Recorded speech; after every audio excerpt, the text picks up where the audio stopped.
Hi, I'm Daniel Lucas. Hi, I'm Jackie Pellegrin. This is Coaching 101, a space for growth, accountability, and transformation, where insight meets action and people learn to move forward with purpose. Miss Jackie, how are you, partner? Doing good today. How are you? Well, busy, always producing lots of podcasts, and thank you so much for being part of all those podcasts that I'm creating. And what will be a great topic on Coaching 101? Yes, so today's episode is the difference between coaching, mentoring, and therapy. I think it's important to know what's the difference between those. So for me, coaching, it draws out the client's thinking and their choices. We've been talking about that, right, on our past episodes. And then mentoring is a way to share guidance based on lived experiences. And then therapy, where that makes a difference, is that it treats mental health concerns, trauma, and diagnosis. And it's very healing oriented. So good to know the difference between those so that you can have a good roadmap. Certainly, a good program. And a structured future focused development process designed to improve performance, clarity, goals, and of course, accelerate results. That's what we want if you do coaching. Also, Miss Jackie, you already like coaching students, right? Yes. So I am an instructor, but I'm also a facilitator, and I mentor and I coach. So I often have students that are in my classes that once they get close to graduating from the program that I teach in, or they've already graduated, they reach out to me and they say, can you help me to look, what do I need to do to look for a job? Because a lot of them are career changers coming into the field that I work in.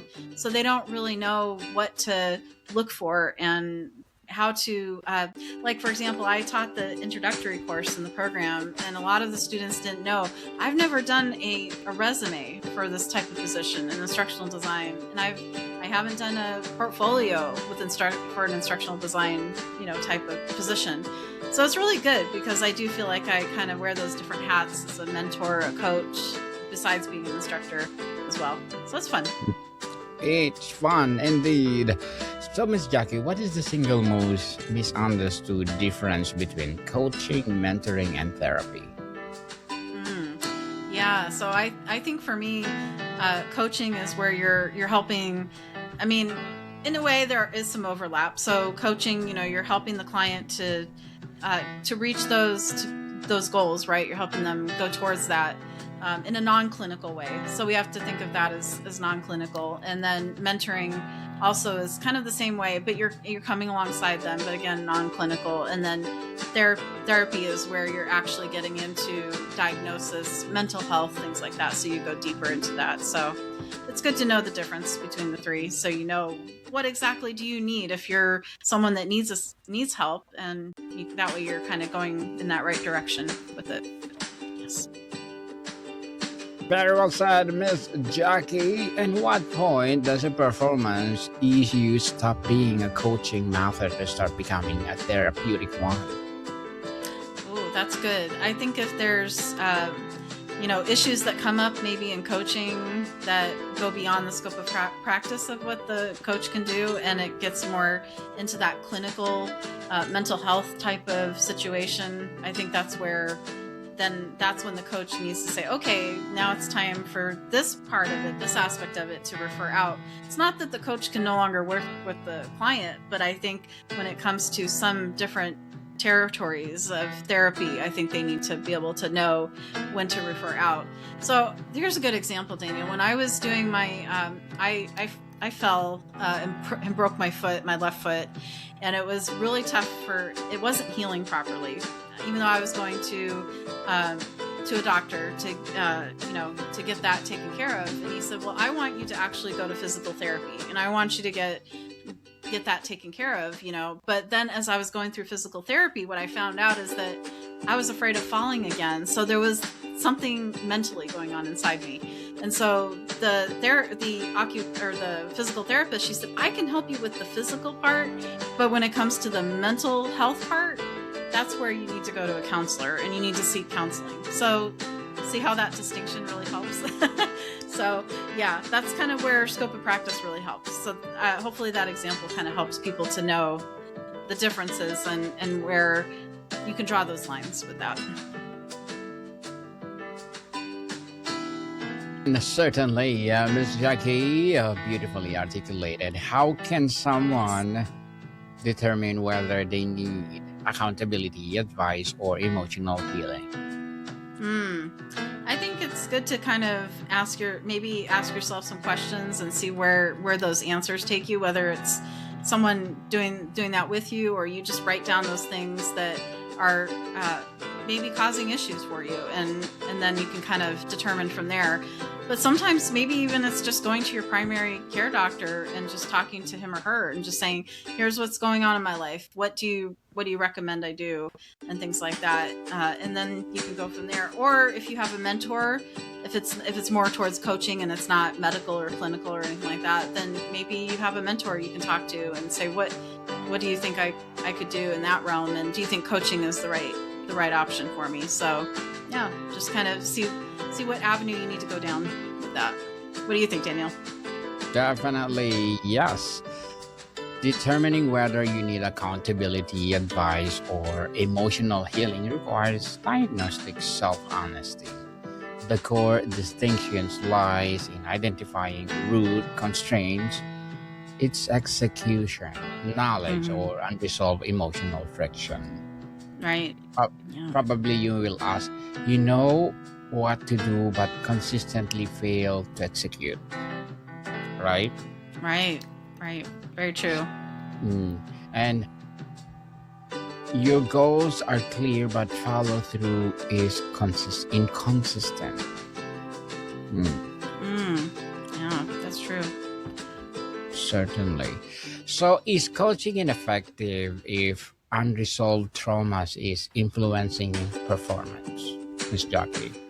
Absolutely. I think so, because again, the coach, as we know, they can't go into the mental health issues. They don't do diagnosis, right? They can't treat, unlike, counselors and psychologists and clinical, psychologists can. So again, they can't go into that clinical aspect and mental health. So yeah, I think it can hinder it because there's maybe unresolved issues that are going on there. So I think it's okay too for for a client, if they do need that help in that aspect, they can get assistance in different ways. So I think that's okay. They don't, I would say to listeners and viewers, don't think you have to get help just from one individual, right?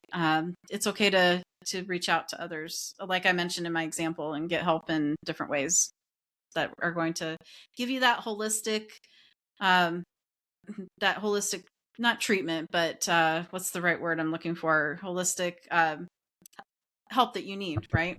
And that approach. Yes, that's it. Approach. I like that. Holistic approach. Yes. Indeed, people. Well, it depends on the severity and visibility of the trauma, but in many cases, yes, coaching becomes limited if unresolved trauma is a primary driver of behavior. We always optimize as if you are the coaching, you always optimizes performance, or you're gonna ask the question, is does not heal trauma, or is it the coaching you're doing is built on the assumption of psychological stability? Right. If it's aligned with your goals, habits, execution system, and accountability loops. But trauma operates the nervous system level. It always goes back, especially if you're not totally healed. Right. That's so true. Yeah, because there can be, I hear this from those that I know that work in a private practice and counseling and psychology and things like that. Yeah. So it's very true. Past traumas can resurface if they're not, if they're not dealt with at the time that it happens. So yeah, you may not realize it until something else happens and then it resurfaces. So that's why it's always a good idea to to be able to get that help when you need it and not be afraid to do it. Yes. Mhm. People, if you need help, please do ask for help, especially for the professional one. Truly, truly, they will help you. So, what the ethical boundaries must coaches maintain to avoid practicing therapy without silence? Right. Yeah. So, yeah, so it's I think one thing they need to do, like you're talking about, you don't want them drifting into that therapy territory. So I think we talked about a couple episodes ago where, asking the right questions of the client so that that way you know for sure they're coming to you for the right reasons and they're not avoiding therapy or anything like that. Also, I think one thing that can be something that coaches want to avoid as a pitfall when it comes to ethics is claiming credentials that they don't have. I think we kind of talked about this a little bit, but yeah, make sure that your client is clear about what credentials you do have. If you're licensed as a coach, then that's, let them know that. But if you're not, then that needs to be clear because that's definitely unethical to do that, to claim your license when you're not. So, yeah.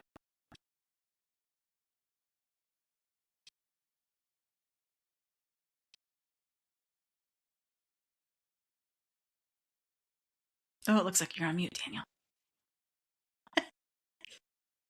Sorry for that. Yes. That's okay. Honesty is the best policy, people, because it Yes. will backfire sooner or later. You're saying that I have a certificate, but yet you're not having one. Well, Mhm. please be honest. And this is a critical question. The distinction is not philosophical, it's legal, it's clinical, and ethical. Right. And Yes. definitely, coaches must maintain clear structure boundaries to avoid crossing into regulated mental health practice. Right. Speaking of mental health, please do listen to our Mental Health 101. Our latest episode, we talk about mental health awareness for men. Hmm. That's good. Interesting, people. Yes. Yeah. It's And important. very important. And if my guest is a woman, I usually ask mental health for women Mm, awareness. right. So I do vice versa. I like that. So, Miss Jackie, how does the power of a dynamic differ from or differ between a mentor giving advice and a coach asking questions? Mm, that's a good one. Because I've been a mentor before at work and working with Mm-hmm. individuals to help them, move up in their career or be able to feel like they're able to take on different projects and things like that. Because a lot of times, what will happen is you have someone new in a department in their role, and they have the imposter syndrome most often, right? Where they're not sure where to go, what to do, and and training oftentimes is it's a lot. They dump a lot on you at one time, and and they're trying to navigate it and figure out what to do. And so it's really helpful to have that mentoring. So for me, the mentoring is important because it allows someone to come alongside you that has been there, right, in that position and has been doing it for a while, and they can give you the tips and tricks of the trade and be able to help you with that professional and personal development that you may not get anywhere else. So mentoring is a really great thing. So if you have that opportunity at your workplace to have a mentor come alongside you, I would say take advantage of it because you never know when that opportunity will come along. So yeah, try to take advantage of that opportunity. If that person's offering you mentoring, or you have a mentoring program at work, try to see if you can join into that. Go for it, people. Have a mentor because that's very important to guide you, to give you what they call this inspiration. Yes, absolutely. And the power of dynamic differs fundamentally because mentoring transfers authority while coaching redistributes authority. Right. I think that's a good point, right?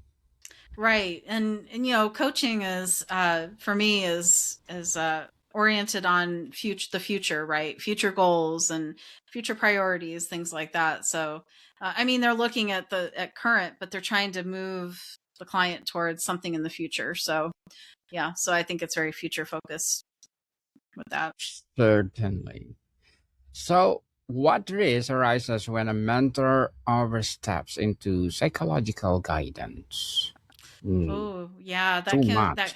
that can be scary. Yeah, because I've been a mentor before. So, yeah, I think you have to be careful not to go into that and tread into that psychological part, because then you can kind of maybe end up leading someone down the wrong path, and then yeah, it's not a good outcome. And then sometimes they end up going to management because they're like, yeah, this person was giving me advice about this, and and it can be crossing boundaries and inappropriate. So yeah, I think they need to be careful not to do that. So Mhm. yeah, yeah. Be careful, coaches, because when oversteps into psychological guidance, several structural and ethical risks emerge. First, the mentor may unintentionally address trauma, anxiety, depression, or other clinical issues without proper training, potentially worsening the individual emotional state rather than stabilizing it. Right.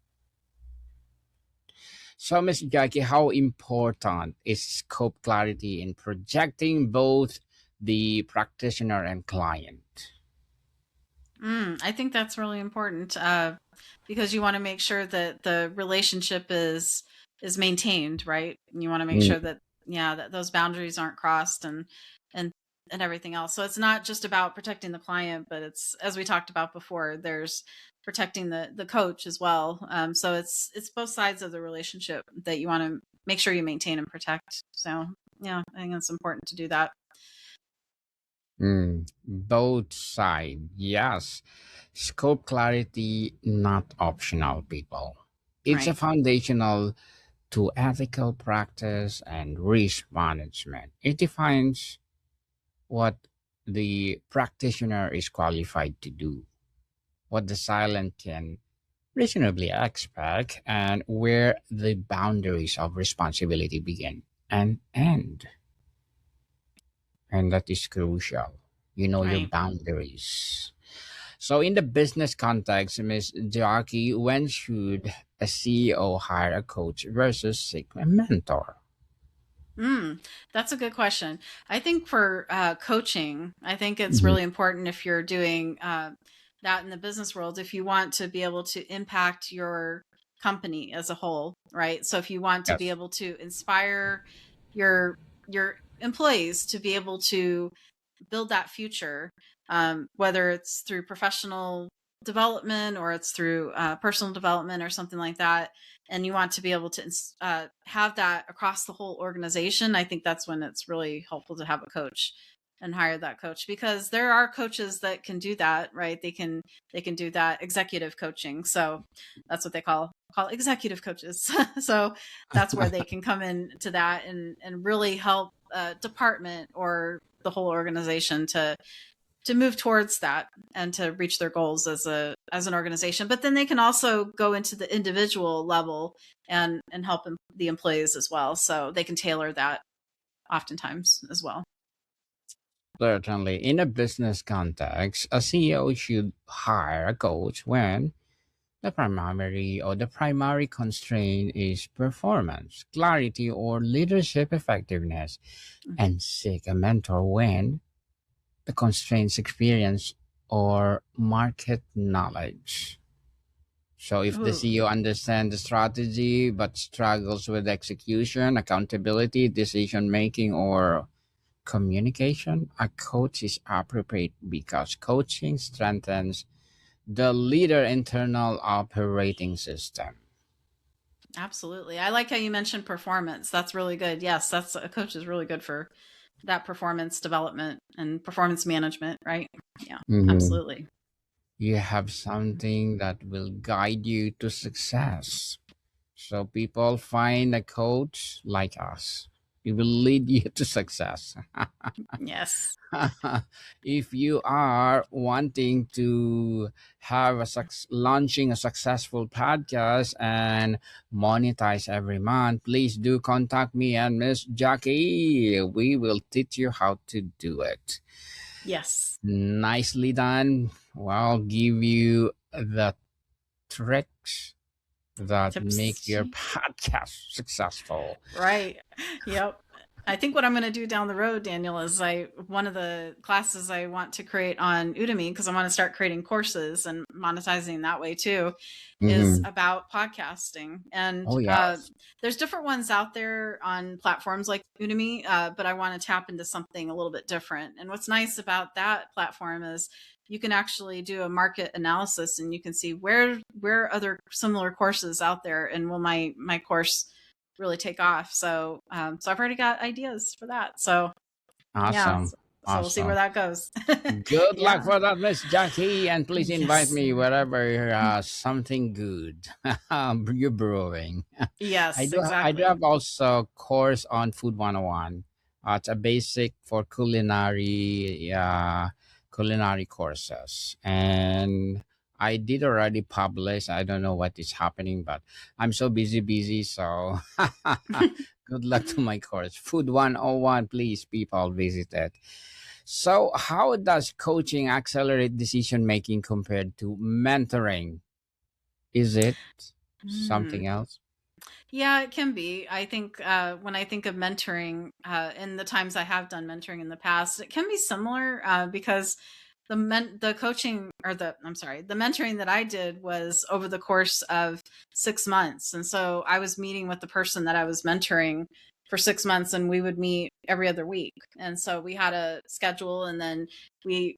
It was a whole program that we did in our department. So it's kind of nice because it was based on evidence-based research with the materials that we were given and things like that. So it was really nice, and it was structured in that way. So coaching can be that way too, right? Very structured, organized, where you're meeting with your coach maybe once a week, twice a week, depends.